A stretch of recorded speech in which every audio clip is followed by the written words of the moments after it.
সবাইকে good morning. তোমরা সবাই কেমন আছো? আশা করি সবাই ভালো আছো, আর আমিও ভালো আছি। দেখো, আমি আজকে সকালে উঠে গেছি, তারপরে খেজুরও খেয়ে নিয়েছি, তারপরে ঠাকুরকে প্রণাম করে নিয়েছি, তারপরে খেজুর খেয়ে নিয়েছি, তারপরে এখন আমি খাবো হচ্ছে হরলিক্স দুধ দিয়ে।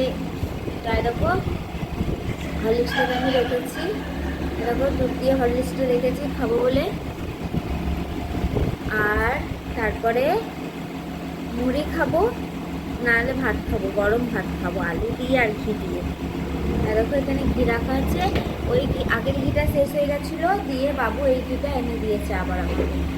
ঘিটা অনেক বড়, দেখো আমার মুখের থেকেও বড়, আমার মুখের থেকেও বড় ঘি এনে দিয়েছে। চলো গাইস, ঘি ভাত খাওয়ার পরে আমি আর একটা জিনিস খাবো, সেটা হচ্ছে কি, তোমরা গেস করো আগে, তারপরে আমি জানাবো, ঠিক আছে? তারপরে আমি দেখাবো, তো বলো তোমরা আমি কি খাবো, ঠিক আছে? তো চলো গাইস, ভিডিওটা ভালো লাগলে লাইক কমেন্ট শেয়ার আর একটা সাবস্ক্রাইব করে দিও। টাটা।